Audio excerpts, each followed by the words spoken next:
everybody, apa khabar semuanya?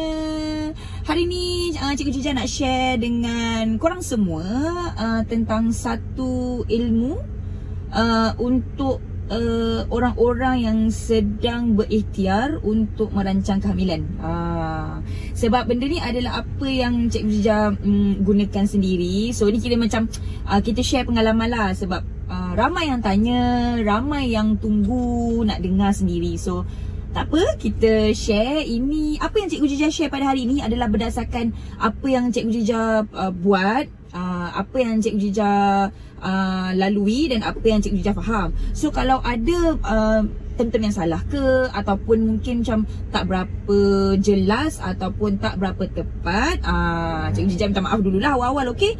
Mungkin kita boleh betulkan nanti dekat bahagian komen. So nak cakap pasal apa sebenarnya ni? Okey, sebenarnya hari ni kita nak cakap tentang OPK ataupun Ovulation Test Strip. Ovulation Test Strips. Benda aku cakap ni. Ovulation Test Strip. Iaitu ujian kesuburan. Ujian kesuburan kenapa dia? Ovulation test dia lah kan, senang cakap. Aduh, payah betul lah. Okay, sebabnya hari tu Cikgu Jija ada share dekat story. Okay, kalau siapa yang selalu tengok story hari tu, Cikgu Jija ada share dekat story, buat question and answer pasal kehamilan dan bersalin kan. So salah satu yang Cikgu Jija share adalah apa yang Cikgu Jija guna untuk salah satu usaha mendapatkan Nia Mahira dan juga baby yang sekarang ni. So inilah, ini adalah carta, yang ni adalah carta Nia Mahira masa kami berusaha untuk mendapatkan Nia Mahira. So kalau korang tengok, inilah dia masih simpan lagi. Sebab dia macam jadi satu kenangan lah kan, bagaimana kita, memanglah kita yang merancang, tapi semuanya adalah Tuhan yang menentukan. Jadi apa salahnya kalau kita gunakan cara-cara yang ada untuk kita merancang. So okey lah, bila nak masuk ni? Marilah kita masuk. Dah 2 minit dah aku bercakap dia nak masuk. Okey, apa dia sebenarnya ovulation test ni? Okay, ni dia benda macam ni. Okay, bentuk dia macam ni, nanti kita buka. Ovulation test ni dia adalah satu strip untuk kita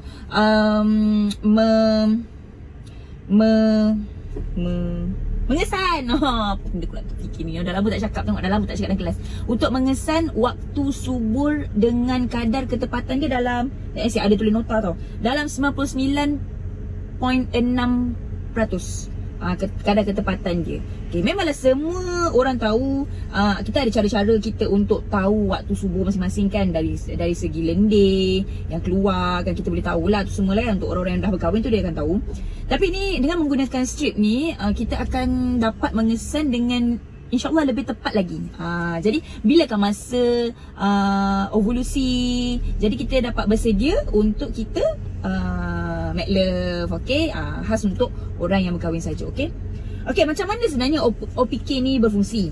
Okay, dia dapat detect waktu yang paling subur. Bila pula waktu paling subur? Selalunya kalau kita guna kalender yang macam apps-apps yang ada dalam phone kita tu, kita memang dapat jangkakan bila waktu subur kita. Tapi kita tak tahu waktu yang betul-betul tepat. Waktu ovulasi tu, ovulasi tu adalah waktu ovum dilepaskan untuk bersedia untuk disenyawakan. Boleh jadi cikgu sains pula. Macam tu. Maksudnya bilakah waktu yang tepat ovum tu dilepaskan dan bersedia untuk disenyawakan. Jadi bila kita gunakan OPK ni, kita dapat mengesan. Mengesan tu dengan cara macam mana? Dengan mengesan hormon LH. Dia ada hormon LH dia, betul tak? Betul lah. Hormon yang hormon tu bila kita dapat kesan, dia adalah hormon tu lah dia berfungsi untuk keluarkan ovum tu. Hormon tu berfungsi. Okey, jadi maksudnya kita nak kesan hormon tu lah melalui air kencing. Macam ujian kehamilan juga, kita guna strip ni untuk kita celupkan dalam kita punya urine air kencing tu, untuk kita kesan hormon LH tu. Macam tu. Itulah cara dia guna strip ni. Jadi bila kita dah guna strip ni, so kita dah dapat kesan kehadiran hormon tu, dengan secara tak langsung kita tahulah, okey, sekarang ni bila kita dah tengok positif, okey, sekarang ni adalah waktu ovum dilepaskan. So maybe kita boleh rancang untuk make love. So bila kita make love, InsyaAllah lah dengan usaha kita tu kan, kita harap Allah akan mempermudahkan. Okey, itu dia. So, soalan yang kedua, bila nak guna OPK ni? Awak tu bila nak gunakan OPK ni? Okay, ada orang tanya, waktu bila? Lepas period ke? Betul-betul habis period ke? Okay, first kali korang kena tahu sama ada korang ni period teratur ataupun tidak teratur. Okey, dia ada orang yang memang period dia teratur. Period teratur tu maksudnya setiap bulan memang datang period. Dia tak ada masalah dengan head. Dia memang datang haid setiap bulan. Okey, untuk orang yang memang period dia teratur, okey, cara dia untuk mengetahui pada hari ke berapakah sepatutnya nak mula celup OPK ni kan. Okey, mula-mula korang kena dapatkan purata dulu. Purata berapa lama cycle korang punya period tu. Contoh dalam masa 3 bulan. So korang kena dapatkan cycle dia lah, daripada hari pertama period sampai hari period kesemula berapa lama. Okey, dan untuk yang paling panjang, hari yang paling panjang selama 3 bulan tu, purata hari yang paling panjang tu tolak dengan 17. Kenapa pula tolak 17? Tak tahulah, memang formula dia macam tu. Jadi tolak 17. Contohlah dah buat, korang dah check untuk 3 bulan tu purata dia, contohlah yang paling panjang harinya adalah selama 28 hari. 28 hari lah kan period. Jadi 28 tu tolaklah 17. Jadi maksudnya korang boleh mula celup pada hari ke-11. Pada hari ke-11 tu korang dah boleh mula celupkan OPK ni untuk mengesan hari ovulasi. Tapi biasanya kalau kita guna apps kan, memang dia akan dapat jangkakan kita punya waktu subuh tu dalam hari ke-14, ke-15 macam tu biasanya. Tapi korang pun sendiri mesti dah boleh mengenali diri sendiri kan, bila korang rasa macam ada lendiran yang macam putih telur tu, itu maksudnya memang ada waktu subuh. Jadi kalau korang rasa macam alamak macam membazir lah pula nak guna aura sangat ke kan, sebab strip ni memang kena beli banyak lah, sebab satu kali pakai sekali je. Jadi mungkin korang boleh budget lah. Okey lah, kita test mungkin hari ke-12 ke nak cuba macam tu. Tapi kalau korang ragu-ragu, sebenarnya yang paling senang sekali adalah mula test, habis je period, start test. Tu paling senang sekali lah. Kan, maksudnya bila kering je period tu, boleh terus start test. Okey, itu untuk orang yang period dia teratur. Kalau period tak teratur, ada orang memang period tak teratur, maksudnya mungkin dia bulan ni dia datang period, bulan depan kan dia tak datang period, ataupun bulan ni dia datang period 10 hari, lepas tu nanti bulan depan kan mungkin tak sampai 10 hari, macam tu. Cycle dia mungkin tak betul lah, cycle dia tak tetap. Tak apalah, masih lagi ada cara. Kalau tadi untuk yang tetap, kita kira purata untuk 3 bulan, untuk hari yang terpanjang, betul. Tapi untuk yang period yang tak tetap, dia kena dapatkan purata hari cycle period dia tu untuk 6 bulan. Dan yang terpendek, hari yang terpendek, contohlah kau dah period tu, rupanya hari terpendeknya 25 hari je. Cycle dia tu 25 hari je. So 25 hari tu tolak juga dengan 17. Memang 17 dia punya nombor. Jadi tolak, dapatlah hari ke-8 kan, 25 tolak 17, 8. Jadi maksudnya untuk bila dah confirm nak mulakan gunakan OPK ni, untuk cycle seterusnya, so pada hari ke-8 tu teruslah buat test. Tapi sebenarnya bagi Cikgu Jijah lah, better daripada nak kira-kira purata ni semua macam pening, buat je selepas period kering. Selepas period kering tu terus je celup. Okay, so macam mana pula nak celup? Nanti banyak ni nak cakap. Kau nak dengar cakap kan? Okay, waktu nak celup OPK ni, dia tak sama macam kita nak buat ujian kehamilan. Kalau kita nak buat ujian kehamilan, kita kena gunakan urin yang pertama kan, setiap pagi. Maksudnya pagi-pagi yang first tu. Tapi untuk OPK ni, dia ada jangka masa dia, urin yang pukul berapa. Okay, kalau kita nak buat OPK ni, dia antara pukul 10 pagi hingga 8 malam. 10 pagi hingga 8 malam. Tapi better pilih satu waktu yang lebih kurang sama je setiap hari. Janganlah macam hari ni aku nak buat pukul 12. Besok buat pukul 4. Lepas tu lusa buat pukul 6. Memanglah dia masih lagi berada dalam waktu dia tu, 10 pagi ke 8 malam. Tapi macam macam tak sama tau bacaan dia tu. Waktu lain-lain. So better korang tetapkan satu waktu yang korang rasa macam, oh okey, aku jap aku balik kerja sampai rumah 5.30, 6. Okey lah pukul 6. So korang rasa macam okey, pukul 6 aku ada masa yang sesuai untuk aku test. Okey lah pukul 6. Okey. Okey, bila korang dah tetapkan satu waktu yang sama. Okey, dah tetapkan. Okey. Perkara yang kedua pula, tadi yang pertama tu waktu 10 pagi hingga 8 malam. Perkara yang kedua pula, dinasihatkan sebelum waktu nak buat ujian ni, korang kurangkan minum air. Kalau boleh puasa air dalam masa 3 jam sebelum. Okey, contohlah tadi dah fikir nak buat, okey lah aku nak buat test pukul 6 petang. So 6 tolaklah 3 jam. So start daripada pukul 3 petang tu, kalau boleh jangan minum air dah. Sebab apa? Sebab dia memang akan mempengaruhi bacaan kalau minum air yang banyak sebelum tu. Jangan tanya kenapa, sebab memang itulah yang Cikgu Jijah buat. Okay, so maknanya sekarang kalau korang dah tahu, okay aku nak buat test pukul 6. So start pukul 3 aku dah jangan minum lah. Jangan minum lah. Lepas buat test pukul 6 tu nak minum banyak-banyak bersuka hati lah. Tak kisah apa sampai lah besok pagi untuk buat test tu sahaja. Okay, faham? Alright, itu yang kedua. So seterusnya Sekejap, kita tengok sekejap. Okay, tu je lah. Pukul 6 petang tu jangan kalau boleh kurangkan minum air. Bukan kalau boleh, better memang kurangkan minum air 3 jam sebelum tu.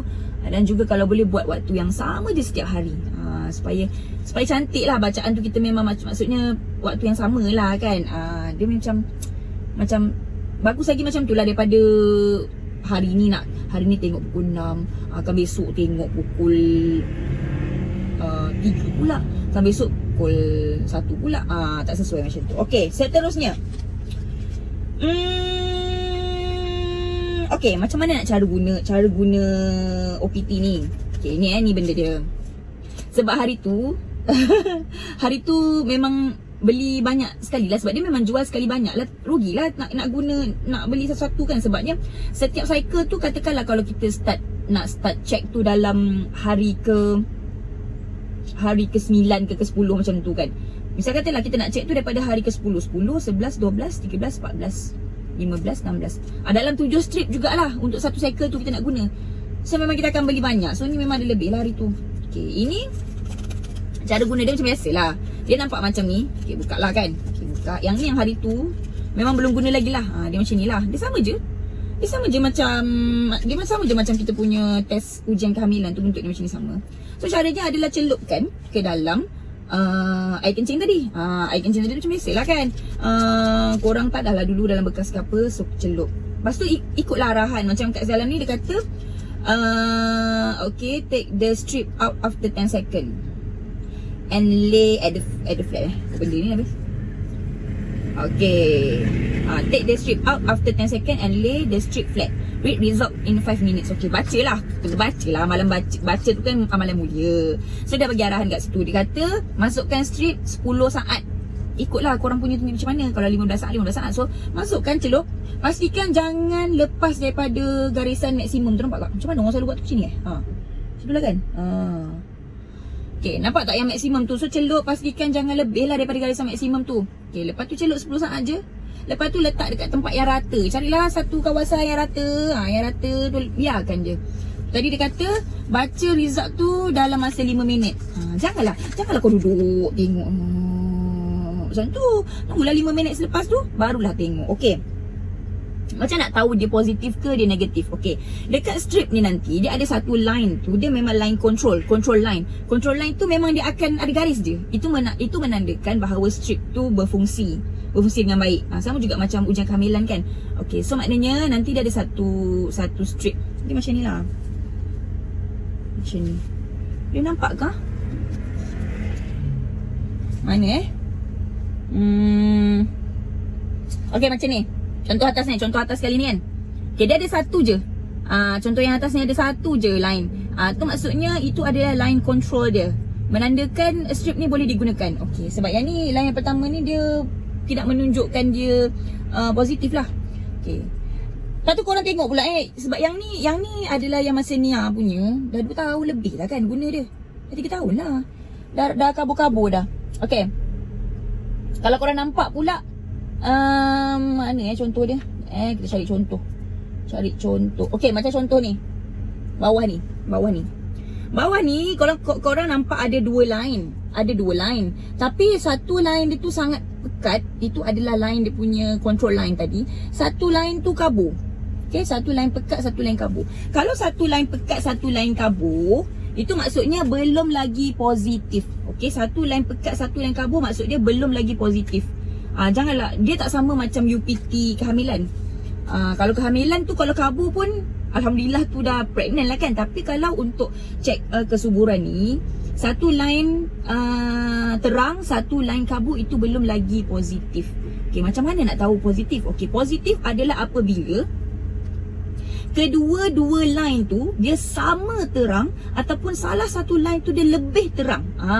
Dia maknanya cara nak tahu positif tu adalah melalui tahap keterangan dia tu. Keterangan dia tu. Kalau korang tengok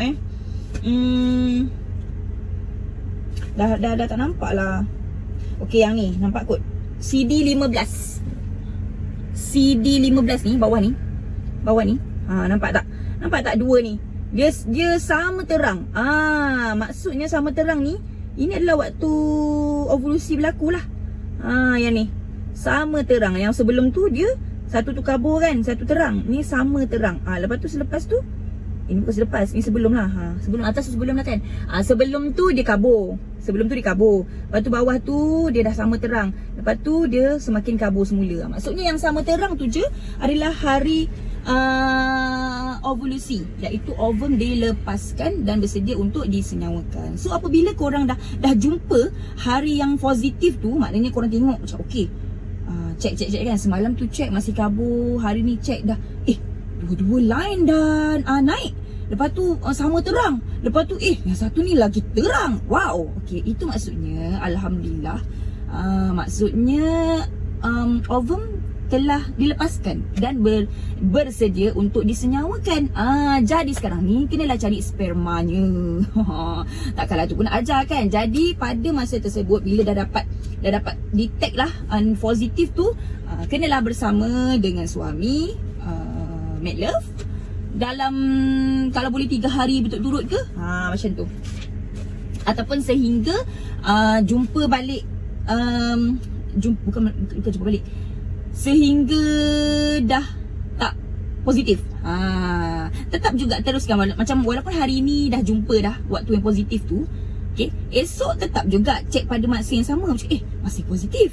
Maksudnya masih lagi ovum tu masih ada lagi akses. Sebab ovum ni dia akan hidup dan bersedia untuk disenyawakan dalam masa 12 hingga 48 jam. Jadi sebab tu dah 3 hari, 48 jam 3 hari kan. Jadi bila dah jumpa je line tu, dalam masa 3 hari tu make love lah bersama dengan suami.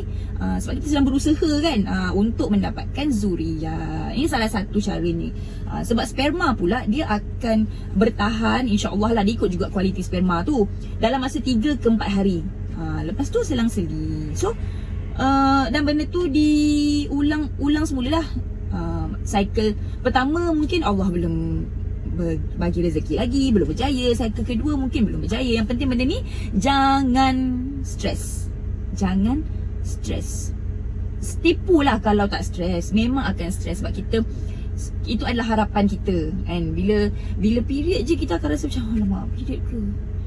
Untuk orang yang memang menunggu-nunggu untuk orang yang memang menunggu-nunggu zuriat, Cikgu Jijah faham perasaan tu.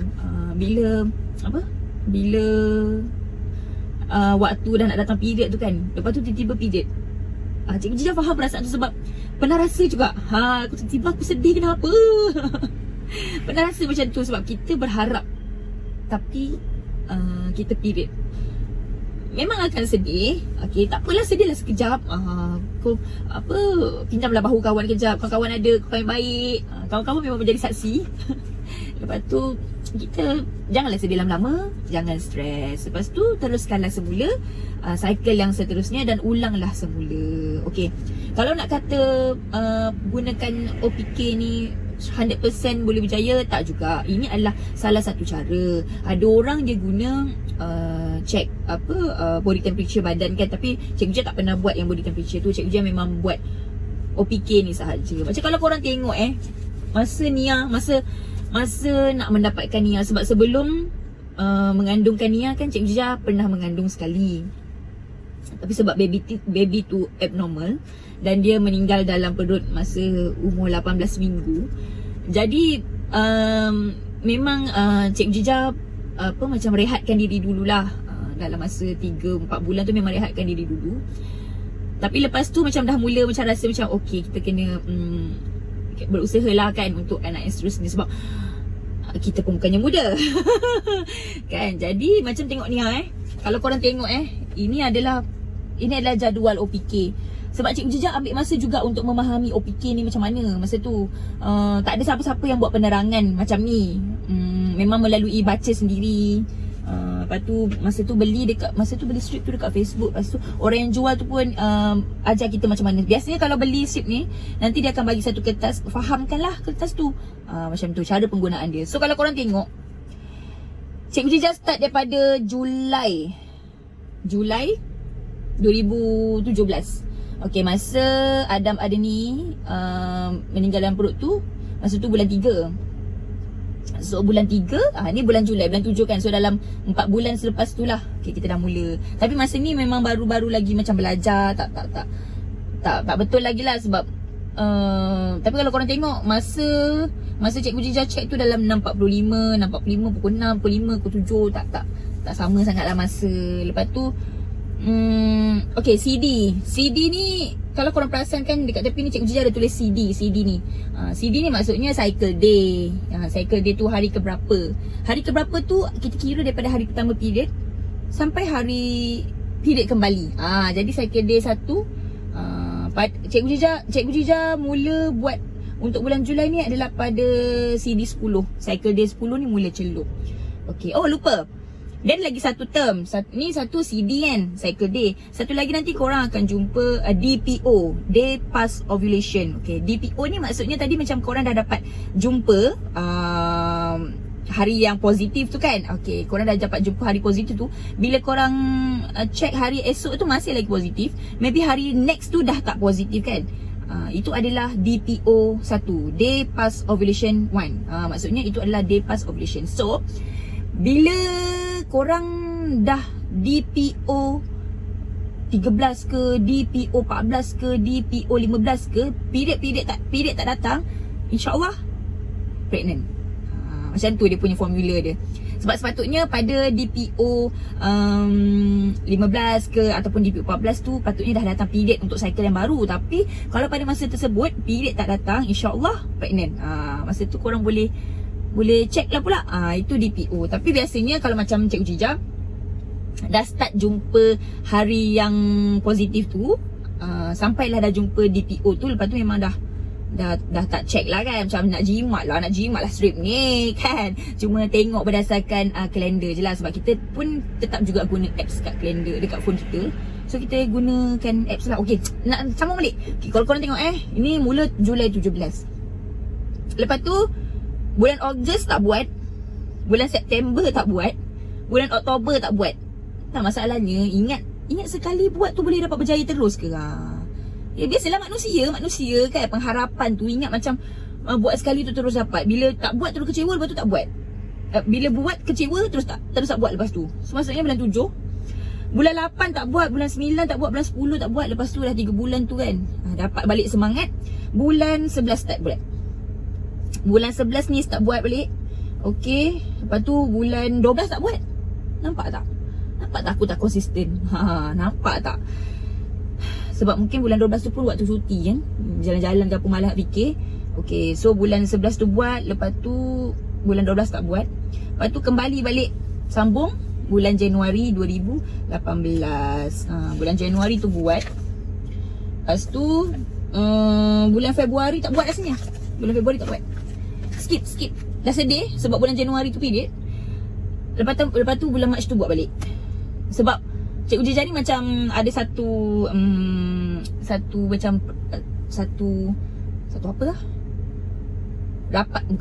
Satu perasaan lain sikit dengan bulan Mac ni. Sebab bulan Mac ni kan bulan birthday kan. So bulan Mac ni buat lah dengan harapan, ya Allah, masa tu memang berharap lah. So bulan Mac ni buat, Alhamdulillah. Sekolah kau tengok, Alhamdulillah masa tu Maksudnya tepat setahun selepas Adam Adeni pergi, Allah mengurniakan mengurniakan nikmat sekali lagi untuk pregnant kan Nia Mahira. So bulan 3 tu lah sedih pula aku. So bulan 3 ni lah rezeki dapat pregnant Nia Mahira. Jadi begitulah ceritanya. Gunakan OPK untuk pregnant Nia Mahira masa tu. Okey, untuk yang adik ni pula, Cikgu Jija guna juga OPK untuk adik ni juga. Memang guna juga. Tapi tak ada catatan untuk adik ni. Sebab apa? Sebab hari tu catat dekat dalam kertas. Lepas tu Alhamdulillah, Allah Maha Baik, Allah Maha Besar, Cikgu Jija baru buat untuk satu cycle, Alhamdulillah dah pregnant. So yang penting kena sabar, kena percaya, kena redha, kena yakinlah semuanya adalah kurniaan daripada Allah Subhanahu Wa Taala. So itu je lah perkongsian Cikgu Jija pada hari ini. Lamanya dekat setengah jam juga bercakap. Cara-cara menggunakan OPK. So harap-harap dapat membantu kepada siapa-siapa yang tertanya-tanya, okey, kat mana nak beli OPK ni? Okey, OPK ni sekarang ni senang nak cari dah. Waktu Cikgu Jija dulu macam susah sikit. Sekarang ni dekat Facebook ada. Korang tulis je OPK murah ke OPK strip ke, ada kat Facebook ada. Dekat Shopee pun ada OPK ni. So good luck kepada yang sedang TTC. Cikgu Jija doakan korang pun akan dikurniakan rezeki insya-Allah. Cuba, mungkin boleh cuba untuk OPK ni, mana tahu cubaan yang ni berjaya, insya-Allah. Okay, nanti kalau korang yang dah guna OPK ni lepas tu berjaya, nanti korang DM lah, bagilah tahu. Seronok dapat share perkara yang menggembirakan kan. Semoga pengalaman tadi dapat memberikan korang ilmu. Terima kasih sebab dengar bebelan ini. Dan semoga kita semua dirahmati Allah. Okey, itu saja daripada Cikgu Jija. Terima kasih banyak-banyak korang. Love you. Dah.